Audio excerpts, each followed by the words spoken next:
하나님의 말씀은 마태복음 7장 15절부터 23절까지 봉독을 하겠습니다.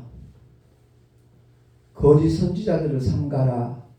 양의 옷을 입고 너희에게 나오나 속에는 노략질하는 일이라. 그의 열매로 그들을 알지니 가시나무에서 포도를 또는 엉겅퀴에서 무화과를 따겠느냐. 이와 같이 좋은 나무마다 아름다운 열매를 맺고 못된 나무가 나쁜 열매를 맺나니 좋은 나무가 나쁜 열매를 맺을 수 없고 못된 나무가 아름다운 열매를 맺을 수 없느니라. 아름다운 열매를 맺지 아니하는 나무마다 찍혀 불에 던지우느니라. 이러므로 그의 열매로 그들을 알리라. 나더러 주여 주여 하는 자마다 천국에 다 들어갈 것이 아니요 다만 하늘에 계신 내 아버지의 뜻대로 행하는 자라야 들어가리라. 그날에 많은 사람이 나더러 이르되 주여 주여 우리가 주의 이름으로 선지자 노릇하며 주의 이름으로 귀신을 쫓아내며 주의 이름으로 많은 권능을 행치 아니하였나이까 하리니 그때 내가 저에게 밝히 말하되 내가 너희를 도무지 알지 못하니 불법을 행하는 자들아 내게서 떠나가라 하리라. 아멘. 기도하겠습니다. 하나님 아버지, 벌써 12월 1년의 마지막 달이 되었습니다. 우리 모두가 한 해를 돌아보면서 유점의 미를 거두기 위하여 정말 지혜롭게 살아가는 하나님의 사람들이 되기를 소망합니다. 주께서 이 시간 역사해 주셔서 하나님의 말씀을 들을 때 깨닫게 하시고 올바로 결단하는 자들마다 그대로 실행할 수 있는 힘과 은혜와 능력까지 주님 허락하여 주시옵소서. 우리 구주 예수 그리스도 이름으로 감사하며 기도하옵나이다. 아멘. 세월이 참 빠릅니다. 한 해를 새로 시작한다 싶었더니 벌써 마지막 달 첫 번째 주일이 되었습니다.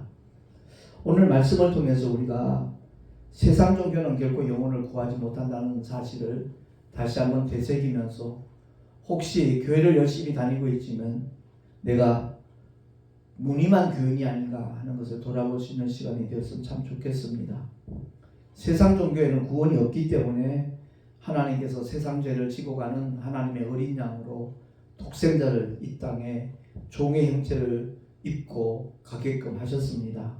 그래서 사도 바울이 로마서 6장 23절을 통하여 선포하기를 죄의 삭선 사망이요 하나님의 은사는 그리스도 예수 우리 주 안에 있는 영생이니라 라고 이렇게 선언하고 있음을 보게 됩니다. 분명히 우리가 잘 알잖아요.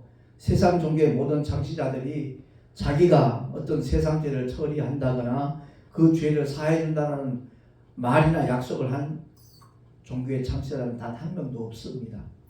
오직 주님만이 그것을 선포하셨고 그 길을 걸어가신 유일한 정말 구원주가 된다는 것을 성경은 우리에게 가르쳐주고 있습니다. 그럼에도 불구하고 구원과는 전혀 무관한 종교인들이 이제는 교회 안에까지 생겨나고 있는 까닭이 무엇이겠는가 참 고심이 됩니다. 결론은 뻔하죠. 하나님의 말씀을 바로 알지 못하기 때문에 그러한 현상들이 일어나고 있는 겁니다. 그래서 성경을 통해서 우리는 죄사함과 구원의 원리를 바로 깨달아야 되는 겁니다. 성경이 말씀하고 있는 죄의 영향력, 죄의 파괴력, 그것이 어떤 것인가 그것을 바로 알 때 죄와 싸우되 피 흘리기까지 하는 그런 성도들이 나타날 수 있는 것이라는 거죠. 이런 영적 실상을 모르니까 교회를 다니면서 그리고 예수를 믿노라 하면서도 죄를 먹고 마시는 일들이 발생하고 있는 겁니다. 더더욱 안타까운 것은 교회를 열심히 다니는데 그 사람이 진리의 사람이 아니라 종교인이 되고 있다는 그런 오늘날의 현실인 겁니다. 베드로전서 1장 18, 19절을 통해서 이렇게 선언하거든요. 너희가 알거니와 너희 조상의 유전한 망령된 행실에서 구속된 것은 은이나 금같이 없어질 것으로 한 것이 아니요 오직 흠없고 점없는 어린 양 같은 그리스도의 보배로운 피로 한 것이니라 라고 선포하고 있습니다. 그 죄의 영향력이 얼마나 지대한 것인가 하는 것을 단 한마디로 이렇게 선포하고 있는 거잖아요. 너희 조상의 유전하는 망령된 행실, 그게 바로 아담이 선악과를 먹은 거죠. 아내가 따주는 그 선악과를 하나님은 먹지 말라고 분명히 경고하셨거든요. 명령을 하셨거든요. 먹지 말라. 먹는 날에는 정령 죽는다라고 선포하고 말씀하셨지만 아내가 선악과를 먼저 따먹는데 뱀의 유혹에 따라서는 따먹은 거거든요.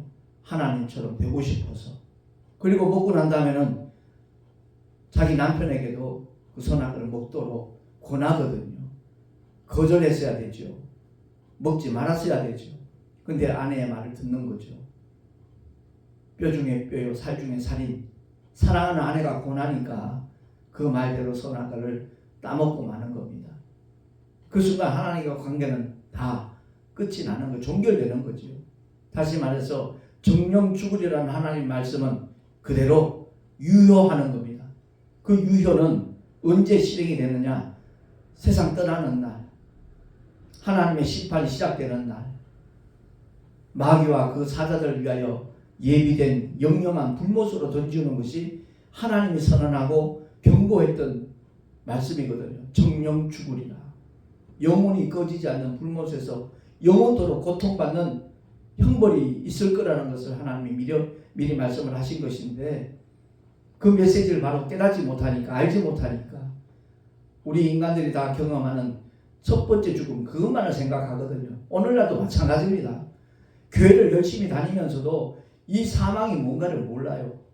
둘째 사망의 해, 그것을 면하도록 하기 위해서 주님이 세상의 죄를 전부 다 짊어지시고 세상 죄를 지고 간 하나님의 어린 양으로 2000년 전 갈보리 언덕에서, 골고다 언덕에서 피 흘려 죽어 주셨지만, 교회는 열심히 다니면서 그 메시지를, 그 영적인 실상을 알지 못하는 그런 교인들이 사실 우리 주변에 굉장히 많이 있습니다. 오늘날 70억이 산다 하지만 영은 하나라고 그랬잖아요. 말라기 선지자를 통하여서 선포하기를 여호와는 영이 유여하실지라도 오직 하나를 짓지 아니하셨느냐. 그러니까 아담 그에게 허락되어진 그 영이 온 인류의 영이라는 것을 성경은 가르쳐주고 있는 겁니다. 그래서 지난주에도 그런 말씀 언급했지만 하와가 먼저 선악과를 따먹었지만 그것이 원죄가 되지 못하는 것은 그가 첫 번째 영이 아니라는 거죠. 아담의 영에서 유전되었기 때문에 선악과를 따먹은 그 사단적인 죄가 원죄가 되는 것이 아니고 하나님 말씀을 들어야 되는데 아내의 말을 들었거든요. 그래서 그 불순종의 죄가 온 인류의 원죄가 되는 겁니다. 만약 사단적인 죄였다면 우리는 소망이 없는 거죠. 그런데 불순종의 죄였기 때문에 하나님께서 긍휼히 여기셔서 그 죄를 처리해 주시기 위하여 하나님의 독생자를, 아버지 품속에 있는 하나님의 아들을 육신의 모양으로 이 땅에 보내셔서 십자가 위에서 다 그 죄를 도말하시도록 하나님은 은혜를 베풀어 주신 겁니다. 1절에도 그런 말씀을 표현한 적이 있지만 주님의 육체는 말씀이 육신되었기 때문에 우리 영과 동격입니다. 우리 영혼의 문제를 해결할 수 있는 주님의 육체인 거예요. 그래서 그 육체가 찢어지고 깨지고 피 흘려 죽어 주심으로 말미암아 우리 영혼의 모든 문제를 다 담당하셨다는 것을 성경은 우리에게 말씀을 하고 있습니다. 왜 하필이면 십자가에 달려서 피 흘려 죽으셔야 되었는가? 그것은 다름이 아니라 하나님께서도 말씀을 초월하시지 않습니다.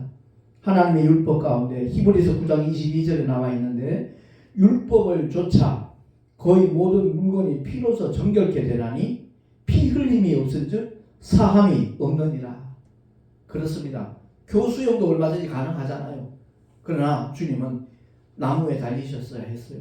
왜냐하면 나무는 저주 아래 있는 모든 사람을 속량하시기 위하여 주님이 나무에 달리셔서 물과 피를 다 쏟아주심으로 말미암아 세상 죄를 지고 가는 하나님의 어린 양으로서의 그 사명과 역할을 온전히 감당하셨던 것입니다. 그래서 베드로는 다시 한번 언급을 하거든요. 베드로전서 2장 24절에 친히 나무에 달려 그 몸으로 우리 죄를 담당하셨으니 이는 우리로 죄에 대하여 죽고 의에 대하여 살게 하려 하심이라. 저가 채찍에 맞음으로 너희는 나음을 얻었나니. 아멘. 이 말씀을 믿음으로 소유하는 사람들은요, 얼마든지 하나님의 능력과 그 은혜를 오늘날 현실 속에서도 경험할 수 있다는 것을 우리는 알게 되는 겁니다. 사실 오늘 말씀 속에서 우리가 꼭 기억해야 될 것은 다른 것 아닙니다. 거짓 선지자를 삼가라 그랬거든요. 세상 종교 창시자는 전부 다 거짓 선지자의 사실은요. 그럴듯하게 표현을 하고 포장을 하고 자비를 선포하고 있지만 그들은 원수마귀의 종로로 탄 겁니다.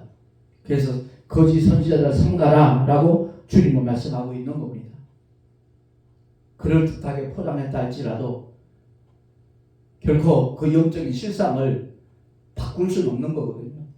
그런데 세상 종교인만이 아니라 오늘날 교회 안에도 거짓 선지자들이 등장하고 있기 때문에 주님은 이 말씀으로 우리로 하여금 경계심을 갖고 또 깨닫게 해주시는 겁니다. 그의 열매로 그들을 알지니.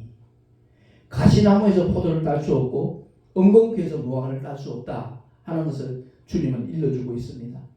결국 열매를 통해서 그 나무가 좋은 나무인지 못된 나무인지 확인할 수 있다는 거예요. 좋은 나무가 나쁜 열매를 맺을 수 없고 못된 나무가 아름다운 열매를 맺을 수 없느니라 라고 주님이 일깨워 주시면서 결론적으로 하시는 말씀, 이 말씀에 우리는 귀를 기울여야 되는 겁니다. 오늘 본문 19절 말씀 한번 합독을 하겠습니다. 시작. 아름다운 열매를 맺지 아니하는 나무마다 찍혀 불에 던지우느니라. 아멘. 여기서 말씀하는 불이 바로 지옥불을 가리키는 거예요. 영원한 형벌입니다. 꺼지지 않는 불못에 던지우게 된다 하는 것을 주님이 일깨워주고 있는 겁니다. 사실 오늘날 설교가 얼마나 풍성합니까? 근데 그 풍성한 설교 가운데서 정작 영적인 설교는 그리 많지 않다라는 현실이 우리 마음을 아프게 하는 겁니다. 그 설교 들을 때 감동이 되고 가슴이 뭉클해지고 눈물이 나오면 은혜 받았다고 표현을 하죠. 근데 그건 감동적인 어떤 경험을 한 것이지 은혜와는 사실은 무관합니다. 은혜라고 하는 것은 하나님의 말씀이 우리에게 이루어지는 것이 은혜거든요. 그래서 주님께서 십자가에 피 흘려 죽으심으로 말미암아 우리가 죄덩어리였는데 그 죄의 모든 문제가 해결되어지고 거룩한 영혼이 되어서 또 예수 이름을 믿기 때문에 부르기 때문에 하나님의 자녀되는 권세까지 우리에게 경험되는 것, 그것이 바로 은혜 받은 사람의 현장인 겁니다. 그래서 우리 모두가 다 주님 앞에 어떤 증거를 가지고 있는가, 그 증거가 무엇인지 우리는 늘 점검을 해봐야 돼요. 여전히 변화되지 못한 모습으로 일관하고 있다면 그 사람은 구원받은 사람이라고 인정받기가 곤란하겠죠. 명백한 증거 중에 하나가 그 사람들은 전도를 안 합니다. 아니 천국이 실상인데 지옥이 영원히 현존하고 있다는 걸 안다면 전도하지 않을 수가 없거든요. 명심해야 될 사실은 그토록 무서운 죄를 우리 주님이 다 해결해 주셨는데 너무나 달콤하고 그리고 정말 우리의 마음이 흔들리도록 원수마귀는 유혹을 하거든요. 그 죄를 달콤하게 받아들이고 우리의 마음과 몸이 그 죄를 범하고 있지만 그 모든 죄의 결과는, 영원한 결과는 영원히 책임진다는 것을 성경은 일러주고 있는 겁니다. 그래서 요한 1절 통해서 우리 죄를 자백하라는 겁니다. 날마다 죄를 자백하며 허물과 실수를 매 순간 하나님 앞에 고백하면서 그것을 이길 수 있는 힘을 날마다 구해야 돼요. 매 순간순간 주님을 의지하는 것이 바로 기독교 신앙인 겁니다. 종교적인 어떤 모양새가 아니라 내 삶의 현장에서 하나님의 말씀이 실제가 될 수 있도록 하기 위해서 우리는 성령을 조차 행해야 된다는 것을 사도 바울은 선포하고 있는 것이고요. 뿐만 아니라 보다 더욱 성숙한 믿음의 사람으로 다듬어져 나가려면, 그리고 복음의 증인으로서의 삶을 살아갈 수 있으려면 우리의 의지력 갖고는 안 돼요. 그건 한계가 있어요. 내가 결심하는 거 아름다운 모습이죠. 그러나 결심한다고 해도 그것이 그대로 온전히 보장되지 않는다는 것을 베드로의 모습을 통해서도 확인할 수 있잖아요. 옥에도 따라갈 것이고 죽는 자도 따라갈 것이라고 호언장담했던 베드로였지만, 정작 주님의 십자가의 사건 앞에서는 예수를 3번씩이나 모른다고 부인했던 베드로의 모습만 봐도 우리 인간의 의지력은 결단은 한계가 있다 하는 것을 우리가 인정할 수밖에 없잖아요.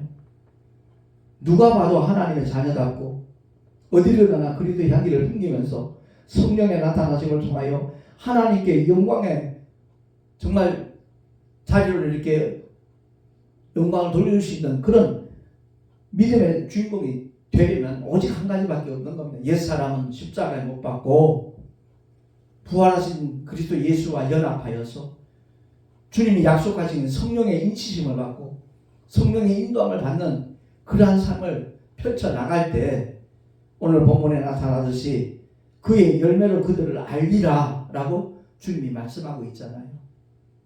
주님은 우리의 모든 것을 아시는 분인데, 그러한 이 열매를 강조하는 것은 복음을 전하는 주님의 증인으로 삶을 살려면 먼저 눈에 보이는 사람들에게 인정이 돼야 되거든요.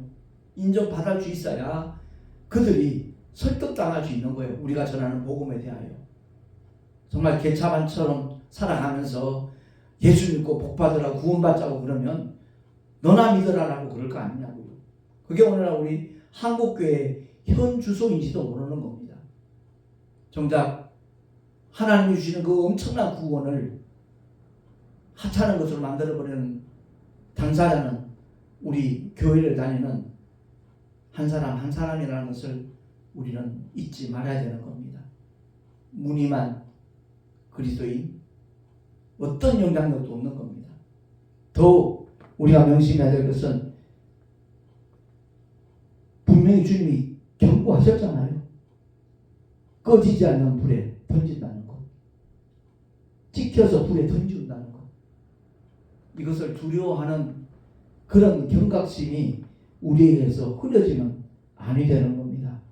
세상 사람들에게 인정받는 것, 그게 왜 중요한 일인가?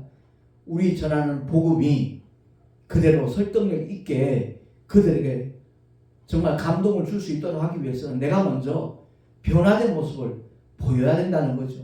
내가 이렇게 달라졌다는 것을 그들이 인정할 때, 아, 복음의 능력이구나, 복음의 어떤 위력이 있구나 하는 것을 그들이 간접적으로 느낄 수 있는 것이고, 실제로 복음을 만나게 되면 자기 자신도 완전히 다른 방향으로, 다른 삶으로 바뀌어진다는 것을 경험하게 될 테니까, 만약 그렇게 된다면 그들이 더욱더 복음의 증인으로 귀하고 요긴하게 쓰임받을 수 있는 하나님의 일꾼이 될 수가 있는 것이잖아요.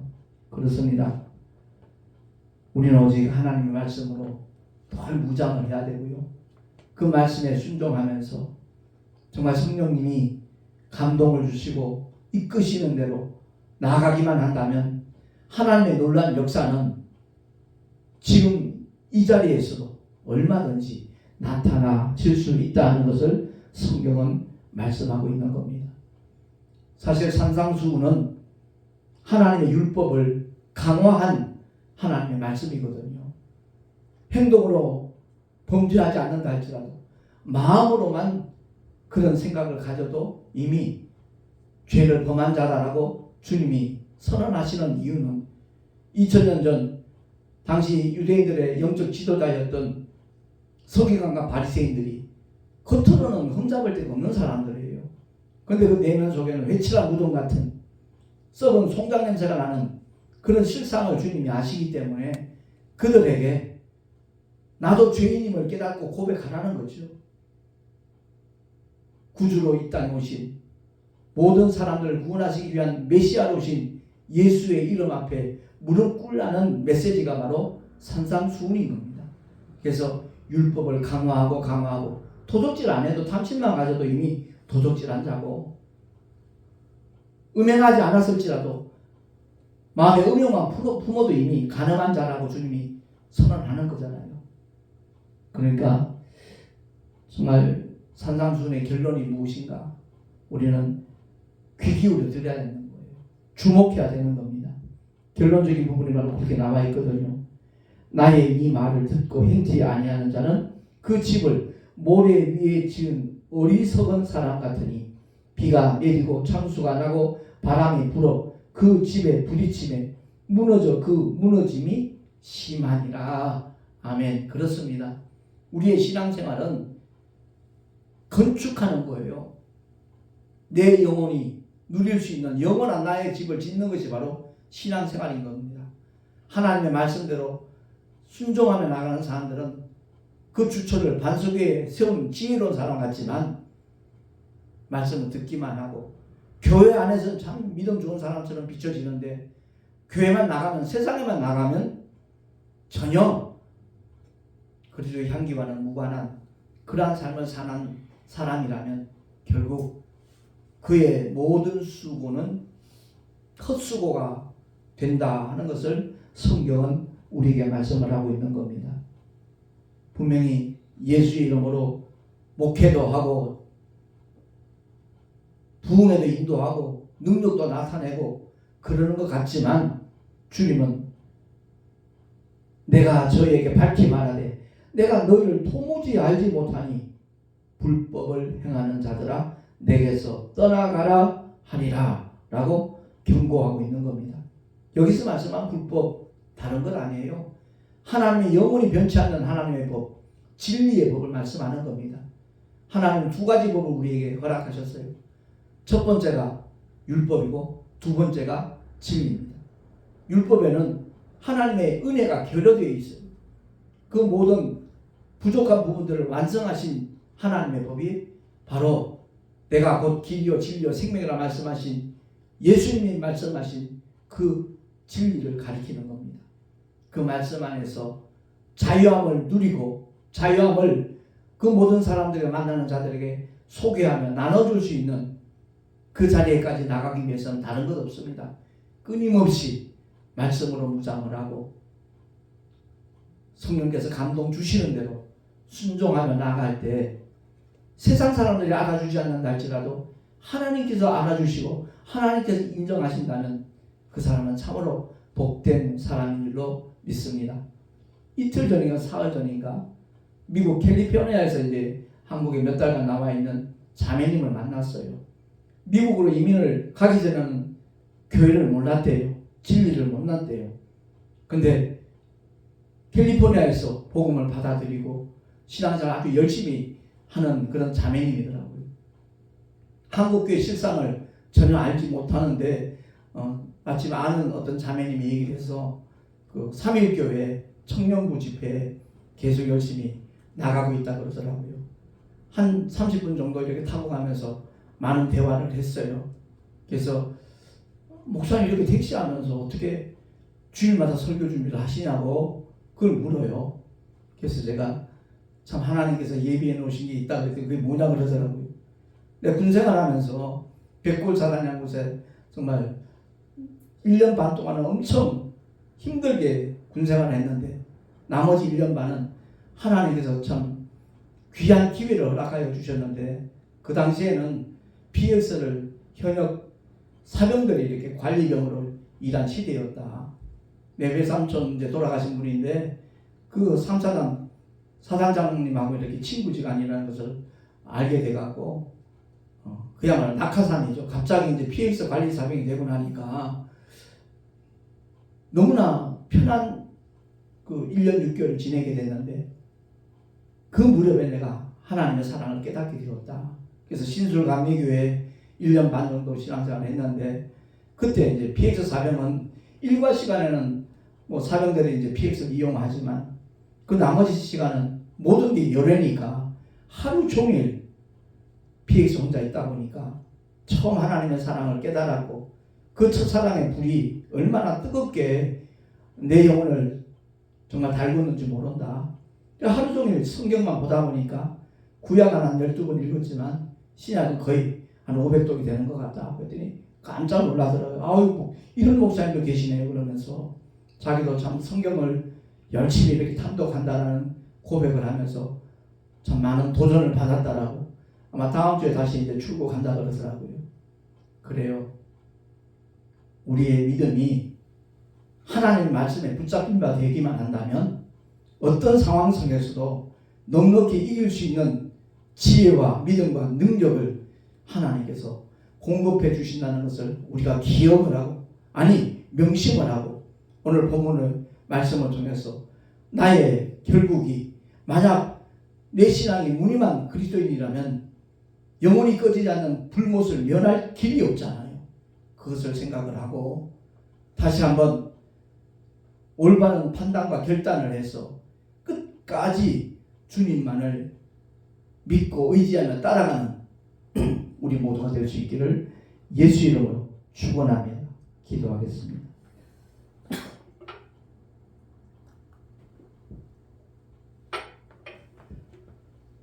하나님 아버지, 세상 종교는 결코 영혼을 구원할 수 없다는 것을 다시 한번 깨닫습니다.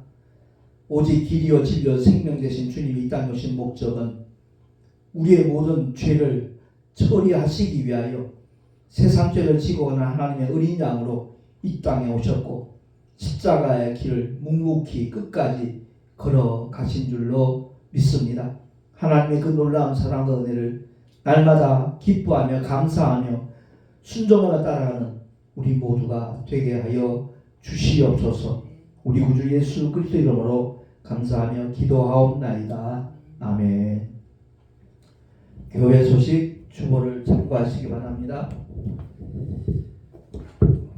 벌써 한 해 마지막 달 12월이 되었습니다. 7일날 1월 7일날 한국교회 총연합회 정기총회가 기독교 100주년 기념관에 있습니다. 위에서 중보기도해 주시면 감사하겠고요. 12일날은 우리 동서노회 교육자 원래 겸 송년회가 예수 영광교회에서 개최가 됩니다. 최선종 목사님이라고 조선족이신데 우리 한국에 와서 참 목회를 잘 아름답게 하고 계신 귀한 목사님입니다. 그리고 14일날 다음 주 목요일에는 우리 합동동진총회 제108-2차 임원회가 우리 교회에서 있습니다. 내년도 모든 계획들을 수립해 나가는 데 있어서 첫째 이제 신년 할애가 가장 먼저 교단 행사로 진행이 될 텐데 위에서 기도해 주시면 대단히 고맙겠고요. 늘 강조합니다. 택시 전도와 총회장 사명 둘 다 잘 감당할 수 있도록 중보 기도해 주시면 고맙겠습니다. 드린 예물 위하여 잠시 봉헌 기도하고 축도로 예배를 마치겠습니다. 하나님 아버지 감사합니다. 늘 주님을 예배하면서 11조와 헌물을 드립니다. 주님 기쁘시게 연락하여 주시고 아버지 기쁘신 뜻대로 사용하여 주시옵소서. 복음이 전파되는 일에 요긴하게 쓰임받을 수 있도록 도와주시고 드린 손길들마다 복된 삶으로 주님 인도하여 주시옵소서. 우리 구주 예수 그리스도 이름으로 감사하며 간절히 축복하며 기도하옵나이다. 아멘. 이제는 우리 구주 예수 그리스도의 크신 은혜와 하나님 아버지의 영원하신 사랑하심과 보혜사 성령 하나님의 내주교통 인도하심과 축복하심이 진실로 무늬만 그리스도인이 아니라 열매를 맺어 하나님 앞에 영광 돌릴 수 있는 하나님의 사람으로 살아가리라 결단한 하나님의 사람들 머리 위에 그 가정과 자녀들과 경영하는 모든 일들과 삶의 자리 위에 또한 주께서 피로 값주고 세우신 주님의 모든 교회들 위에 지금으로부터 영원토록 함께 있을지어다. 아멘.